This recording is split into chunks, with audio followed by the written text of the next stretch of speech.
Hey guys, I hope everybody's having a fantastic day. Whether you're watching this in the morning, in the afternoon, or in the evening, I'm glad you're here. Real quickly, I want to say thank you to all the channel members. Thank you, thank you. I want to say thank you to anyone who subscribes to the channel, who comes in and watches my knife and EDC content. I always try to be my best and be objective and show you knives that I would pick out if I was hunting for knives, when I'm hunting for knives. And I want to thank any of you who just come in to check out the knife and EDC content. I hope you guys like it, develop a relationship with the channel, like what you see, come back and subscribe. It really does help me out, and it'll give you updates on when we release videos and go live. So this is one of 3 videos coming up. I did the unboxing a few days ago. This is some of Kizer's January releases, and this is a knife that I'd never seen before. I'd never seen the Mystic, but I'd kind of been out of the Kizer loop for a little over a year and a half when I started buying more premium knives, and I can't stress enough how important Kizer was in me getting really into the knife community and the knife hobby and finding a lot of different designs that I could afford that I liked. And this is a budget sub-$100 knife called the Mini Mystic. It is in Nitro-V steel. It has got a acrylic clear aluminum constructed with steel liner with the clutch lock, and it is an adjustable clutch lock. And one thing that you can see here is through this window, you can see that we've got 1, 2, 3, 4, 5, and they've got this tightened up to the second to the tightest setting from the factory. So what that gives you is it gives you a knife that sucks the blade back in and provides a really snappy detent. You can also see that you've got this interior carrier for your stop pin here. I really like that. I've not taken the knife apart yet, but I will. It is a Paul Munko collaboration, Paul Munko design that was then created by Kizer. It is Nitro-V, again, heat treated between 60 and 61 HRC. What I can tell you is it does not look anything like a bug out. But in terms of the ergonomics, the feel of the knife, it's much better than a bug out in several different ways that I'd like to point out. It's got more of a 940 handle. It's got a really thin handle, flat scales, but it does feel very comfortable in hand. You've got this nice jimping if you want to use it as a piercer, and you've also got this very well done harpoon that works great for both detailed cuts if you want to use your pinky or your finger, or if you just want to use it for push cuts. You can use the jimping there too. Deep carry pocket clip that is reversible. I'm assuming these scales, like Kizer's done in the past, offering different colors. There may come other options where you can replace these scales because they do come off. You've got a little back spacer here with a lanyard loop. Weight relief milling inside those scales, and I mean a lot of it.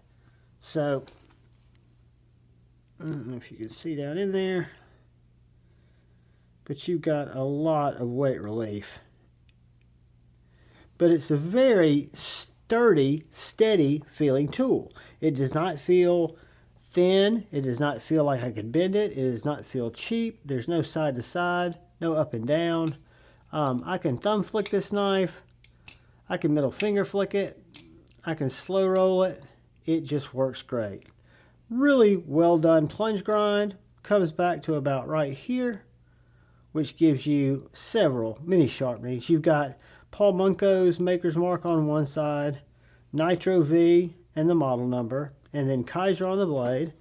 Now I've been cutting with it, and I have not sharpened it. That's one of the things I try to do, is do a fresh sharpening to make sure my bevels are even, but more importantly to make sure that I get to feel the steel under stone, see how it takes an edge, see how the burr comes off. You know, I don't do a lot of super hard use with the knives, but I do like to sharpen, and I can get an idea of what we're working with when I do a sharpening. But this knife has so far been a surprise. I mean, Kizer's always big on surprising me, because the drop bear, I think I told you guys, that was a knife that came into my existence kind of late in the game, because they sent me one to check out to see what I thought about it. And it's probably one of the best bar locks at the time that I'd felt. This knife is thin. Trying to cut through two pieces there. Slicey. Cut to that glue. Regardless of what you're cutting. And again, I think it's kind of a unique looking knife. It looks like a knife in 2025. It doesn't look like something totally generic. I don't think any of the lines in the body remind me much of anything. The blade, you know, we've all seen harpoon blades, but that's definitely a little bit on the unique side. So what we'll do is we will do a couple of quick size comparisons so you guys can get an idea of how big the Mini Mystic is. I think the word Mini Mystic is a little misleading, because I think it's more of a medium, to quote Christine from Women Carry Knives, a small to medium knife. When I think of a mini, I think of a mini bug out. I think of the Civivi Baby Banter. Let's look at next to the 4 Max Elite. Bigger than the Banter. Not surprisingly smaller than the 4 Max Elite. Let's look at it probably next to its closest competitor in size. Benchmade bug out. It's about quarter inch, maybe a half inch longer. Spyderco Paramilitary 2, maybe about an inch smaller. So when we look at it, next to our bug out, they're pretty dang close, guys. I'd say I've got meat emboss or met emboss scales on here, and the Kizer is thinner, probably about a 1/16 of an inch thinner. The blade stock, however, I think will be a little bit thicker. That doesn't bother me, of course, because I'm kind of a fan of, as long as it slices good, I can tell it's got a good geometry on it. I mean, it's almost nearly a full flat. But this blade stock is going to come in at 0.1195. Up around the tip, you're looking at about 0.0365. Behind the edge, 0.0275. And then our handle thickness is under a half inch at 0.4195. 0.6035 to the clip. So lastly, we'll get a weight and some actual dimensions on this guy. I'm going to say it comes in at 7.5 inches. 3 1/4 inch blade. 3 inch cutting area. Right over 4 1/4 inch handle. Your inside grip is 3 inches. Your tailing grip is 4 inches. So this inside grip is 3 inches. If I want to let my pinky float out, I've got a solid 4 inches. Again, you got nice access to the choil. Nice materials. I think the aluminum and the clear PEI are unique. It's not something I see every day. Sorry about that, guys. I just whacked the